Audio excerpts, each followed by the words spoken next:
Welcome to the Agent of Wealth podcast with Marc Bautis from Bautis Financial. In this podcast, Marc helps guide you towards financial freedom, ensure you never run out of money, and create a balance in life that prioritizes what is most important to you. Join us for this journey as Marc draws from years of expertise and guest experts to solve the multiple wealth building challenges involved in your financial life.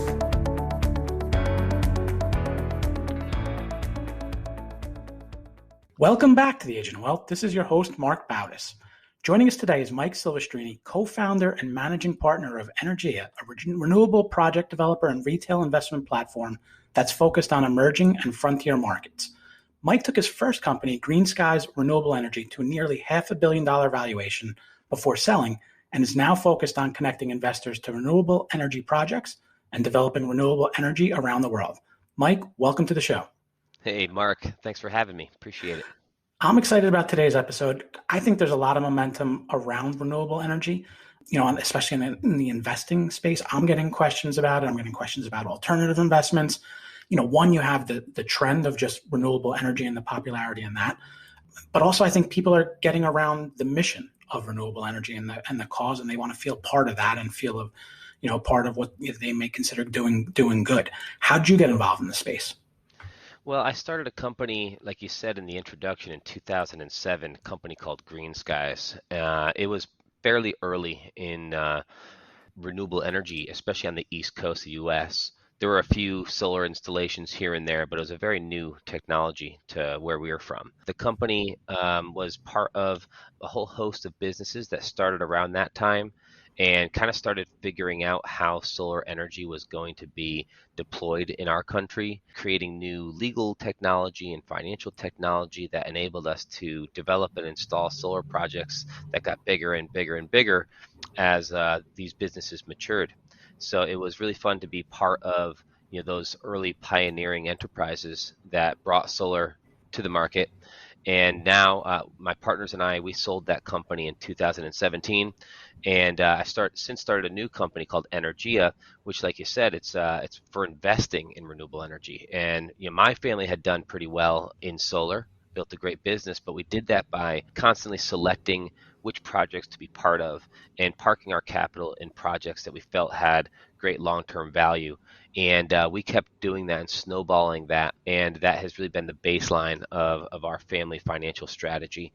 And we wanted to share that with more people since this asset class is so important. And like you said, there's people looking for this type of stuff, fairly complex to get into the weeds of a particular solar project. So we wanted to take a complex asset class and make it simple and share it with more people. I know you mentioned solar a couple of times. Is that the main or the only type of renewable? Because I know like a while back you'd hear a lot about like wind power and maybe water power, but what else is solar the main one that's out there now?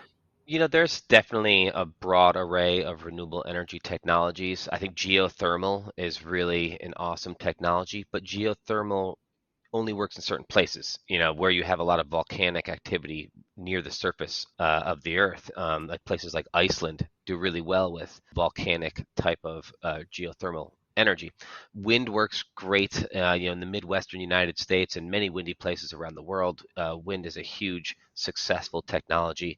We're finding that wind has a lot of growth potential offshore. You being from New Jersey, you certainly have heard, I'm sure, about the massive offshore wind projects that people are developing.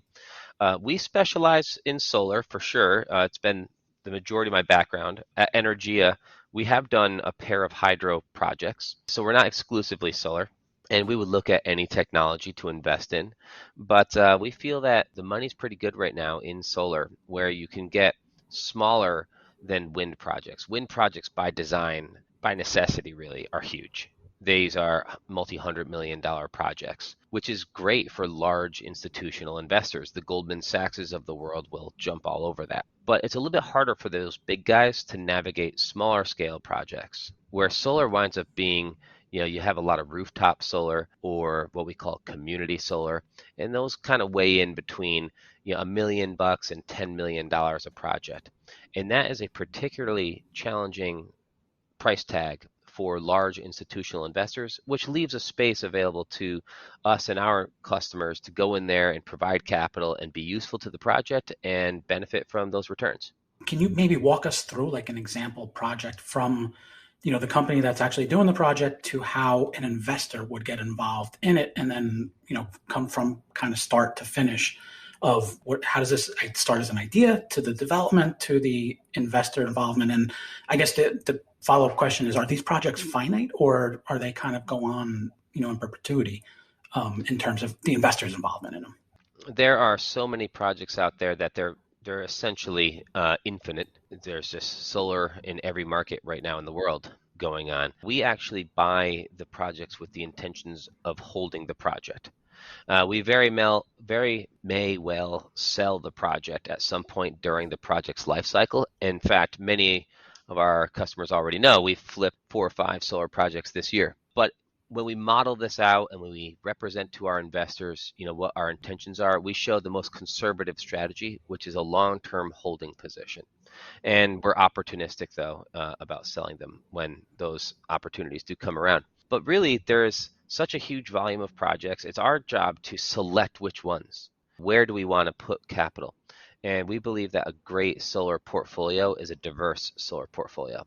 So while all of them may be different solar projects and in some cases hydro projects, they all have different characteristics, different policy, different currency, different technology in some cases, different levels of irradiance, different customer credits, and all those different recipes for credibility and quality of the asset. And Energea's job is to review that and pick the winners. Who is like the initiator of the project? Is it like a corporation that maybe wants to institute, or a municipality that wants to institute some kind of renewable or solar project, or is it something different? They come from all shapes and sizes. Sometimes it's a customer who's pursuing an energy product and they're having a request for proposals from solar developers. Sometimes it's a solar developer who, with a great, salesperson out there selling discounted solar electricity. It can come from either direction, and we're neither of those parties. So we would wait until there is a deal, and we discover that through a number of different ways that we're experienced in this industry. We know a lot of the participants in this industry. So when a project is looking for capital, for finance, that's when we get called into the picture. Mm-hmm. And our job is to really write the check to bring the project to life. And that's why we need to be super selective about which projects we stand behind. And we want to get a perfect portfolio for our clients. And how are you coming in as, writing that check? Is it as a loan? Is it as equity? An equity, or is it equity? It's equity. We own the thing. And that's what we're really experienced at, is owning these projects, maintaining these projects, keeping the capital right, and making monthly dividends. Are you getting involved in the development process of it, or is it as it's maybe maturing and more of an income stream going forward? So basically, the earlier you get involved with the project, 2 things happen. Your returns tend to go up because you're taking on some earlier stage risk, and you're being more useful to the development of the project. But also the amount of time and effort and calories we have to take to underwrite and bring that project to profitability also increases. So we're kind of down the middle.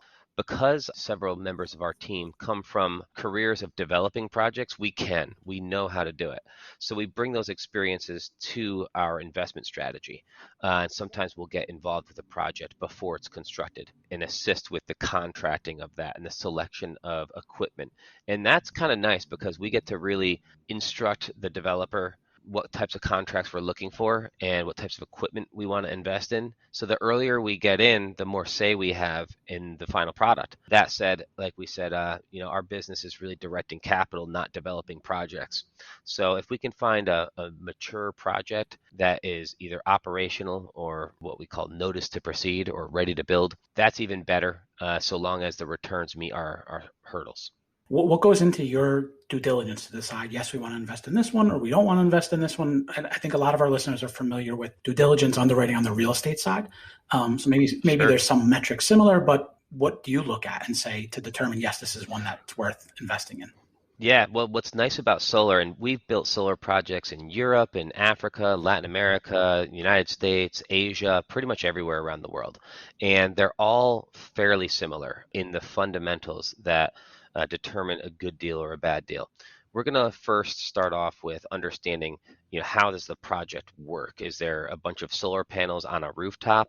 Is there solar panels being used as a community solar product, or Are we selling the power to the utility company? What is the deal? Is it a hydro project, and who's the off taker? Because really, the most important part of a solar project is collecting that monthly revenue. We're going to make power. There's a customer agreeing to buy the power at a fixed rate for a long period of time, usually 20 years. Most of our contracts are 20 years long.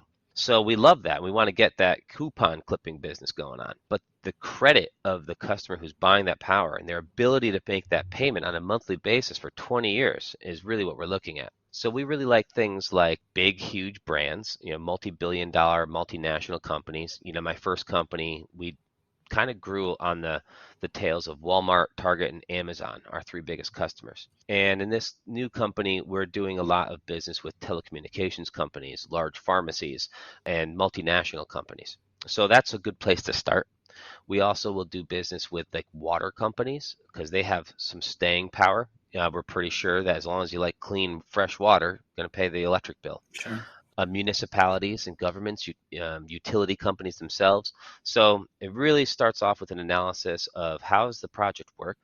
Are there any exposures that we're taking on the policy front to the way that that project works? And then what is the credit of the customer who's going to pay us every month? We look at the quality of that contract. We look at what happens if they don't pay us. And then we look at things like who's building it, which technology we're using it, how confident are we that the plant is going to produce the electricity that's projected to produce. And then there's a whole legal gaggle of items we need to check as well. Things like every project is a single purpose entity. It needs to be structured correctly. It needs to be registered with the authorities and licensed to do this type of work. It needs to be ready to pay taxes. There's you mentioned real estate. Well, we have real estate in this business too. So we're somewhere. Our plant is either on a roof, in which case we need absolute access to that at all times, which we call access permission, or we're buying land and putting it on the land, and we need to go through all your normal title searches and the types of due diligence you would do on the acquisition of a parcel. So you bundle that all up, and we basically look at it through three lenses. What's the legal construct of the deal? And our general counsel and her team will weigh in on their review of the various contracts and whether or not there's any hair that needs consideration. We'll look at the deal analytics. That's all the finer tunings of the technology and the quality of the contractor and the types of things that our analytical team will cover. And then we have the financial analytics. Is this project going to give our investors a great return on investment? Are we comfortable with the assumptions in the model? And are we in a hurdle position where we think the risk is worth the reward? How do the projects vary from country to country? Are there differences between regulations or benefits or taxes, or how does that go into you selecting which project to go with? They're so different. In the United States, we have this super adulterated market where you're paying a tariff on the solar panels when they arrive on port, and then we get a tax credit for installing the projects. And, it's a very bizarre type of environment. And, of course, it takes quite a few lawyers and accountants to get through a project here. That's the way America likes to do business. Whereas you go down to Brazil and it's just natural. We buy a project for $1 million, it throws off 120 grand a year. That's it. Super simple. You go to Africa and we're competing against diesel generators where we're going to use a lot of solar plus batteries in order to provide a customer consistent access to electricity, because that's what they're in the market for. They don't really care as much about discounted electricity. They care about having electricity on a consistent basis. And solar plus batteries is becoming the most cost-effective solution for them. So it's really different flavors for different places. So what does a project look like for an investor on your platform? Do you have all these different projects that are out there and all of a sudden you're raising money specifically for this one, or is it kind of almost like a fund structure where there's different projects fold up into a fund, and then when those projects are all funded, maybe you start another fund? Yeah, we have multiple funds, and we suggest to our investors to mix together across multiple funds to get that diversification. Each fund is specific to a singular investment thesis, which is we bring to the SEC and we get approved by the SEC in order to sell securities in that fund for that thesis. And every project in there, so for example, one of our investment thesis is that community solar in Brazil was going to be extremely lucrative and grow really fast. So we created a fund, we opened an office in Rio, and now we are harvesting the fruit from that position and it has been an extremely attractive market for us. And our investors can select to be participants in that. Some investors don't like the foreign currency exchange rate, or they don't like Brazil for some other reason, or they just want to invest in stuff that's more impactful. So they might select the Africa market. And some of them say, you know what, we don't really like either of those. I just want to invest in a much smaller return, but at a lower risk in United States-based projects. So you can pick and choose, the level of risk and return that is appropriate for your portfolio. But again, I think the product is designed for our investors to have a little taste of all of those and to make sort of a portfolio of portfolios, which they can see through some great user experience on the platform. And we hope we've done a great job of selling, explaining how the projects work, where they are, who they affect, who the customers are, and why we think they're great investments. You mentioned a good thing about maybe some investors might want less risk, more risk. Looking at your platform, I saw 2 projects out there. One had projected IRR of 14%, and the other one had a projected IRR of like 6 to 8%. And my first glance, I'm like, why would anyone take the 6 one over the 14? But I'm sure there is something behind that. And like everything, if you're going to get that higher return, there's probably more risk that you're taking on. That's right. Is the investor able to understand, or how do they determine, yes, this amount of risk makes sense, or no, this, I shouldn't take this much risk, and maybe the smaller projected return is the one I should go with? I have investors that range from climate deniers with extraordinarily deep sense of due diligence who read every single thing and have great questions to ask, to people who are just looking they think it's a cool product, they want to participate in climate change mitigation, they think it's a logical place to plop some capital and don't spend a ton of time digging under the covers. We put it up there. You can read our SEC filings right there on our website. You can read the memos that we draft for these projects so you can understand what each asset looks like. And we're always available to answer questions about how these projects work. And then people kind of choose what level of depth they like. But we are an open kimono shop, and we want people to understand what they're investing in. We really do believe that we're going to see trillions of dollars transition towards this asset class over the next few years. It serves a purpose in every portfolio.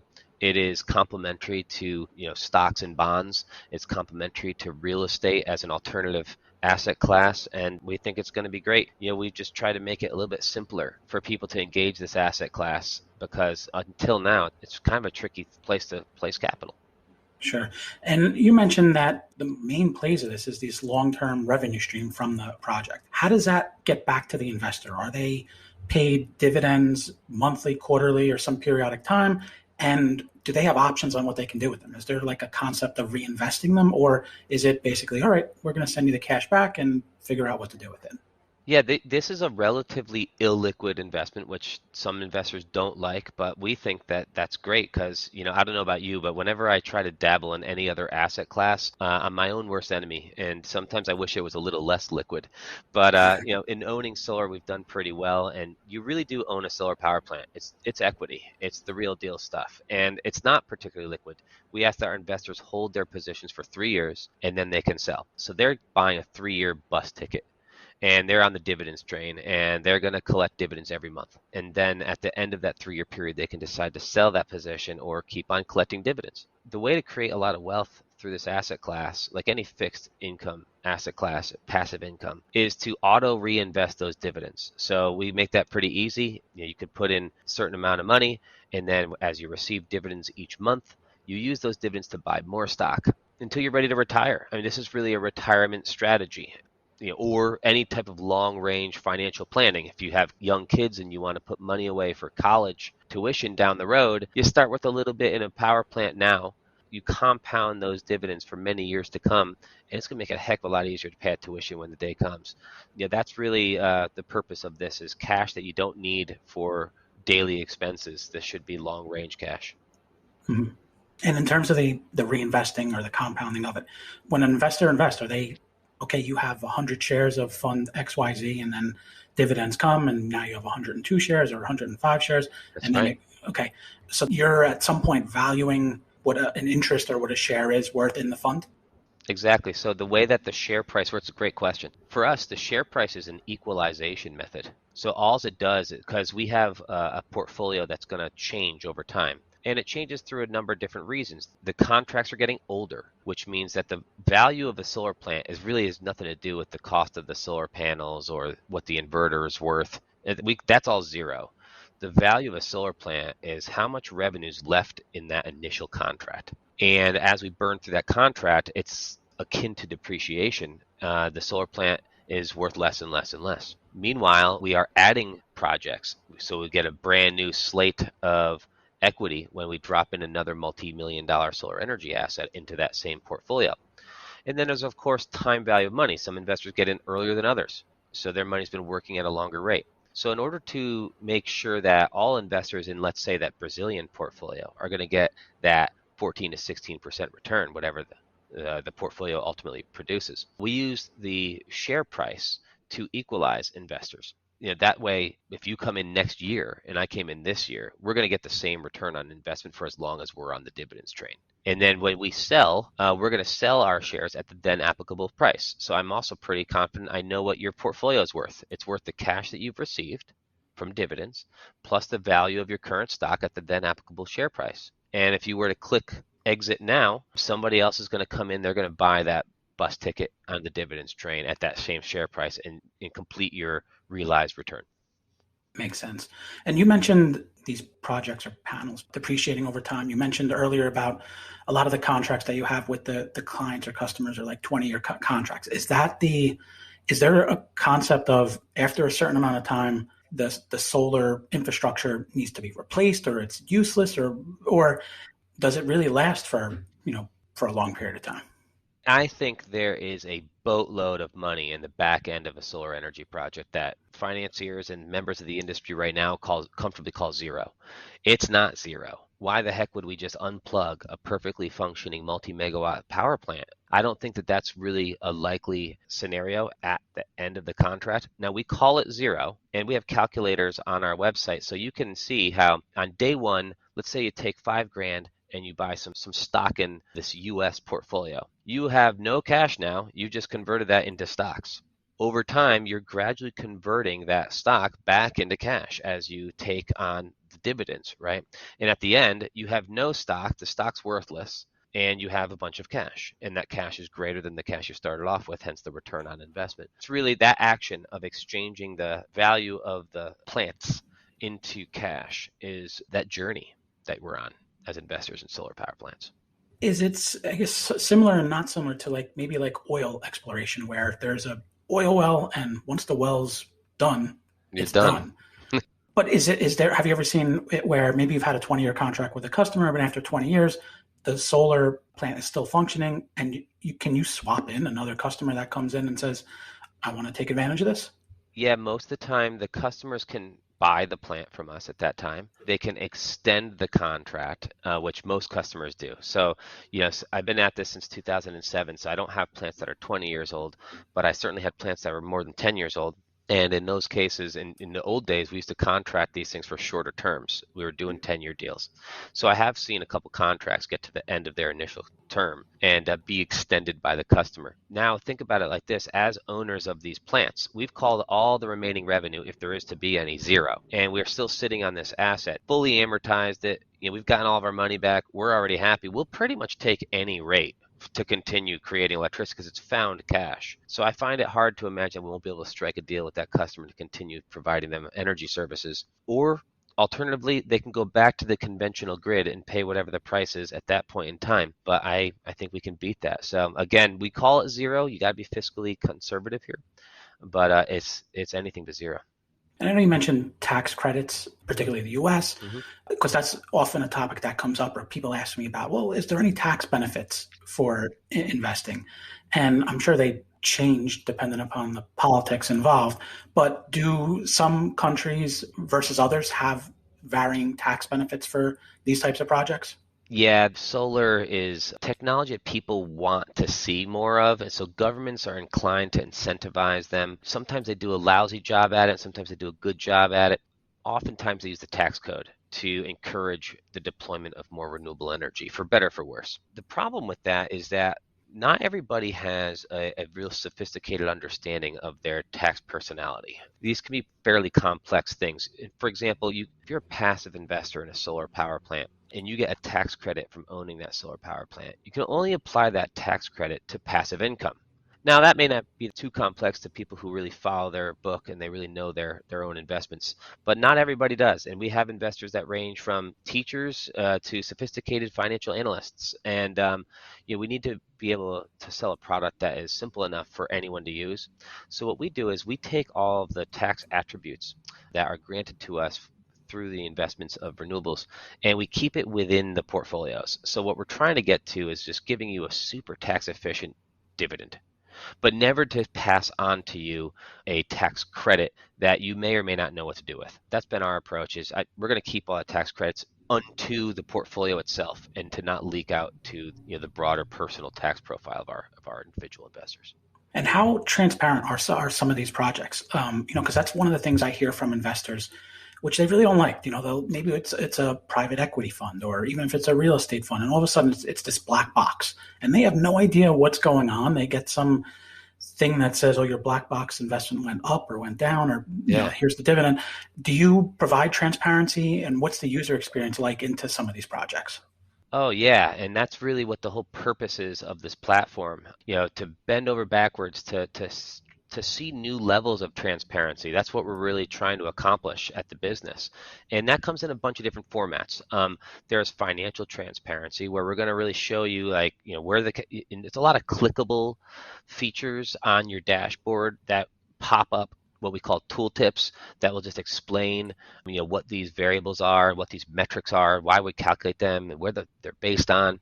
But ultimately, this is all real-time stuff. So somewhere, let's say you're an investor across all three portfolios. You have some Africa, Brazil, and the US. And here you are, you're generating electricity from those three things. We're going to move to real-time dividends when we launch our app here in the fourth quarter. But right now, you can really see that connection between the sunlight being sold under long-term contract, resulting in additional dividends for us. And the only thing that stands in between you and those dividends is the operating expenses of the projects themselves. So the projects have insurance costs, that we might be renting some land to put the plant on there.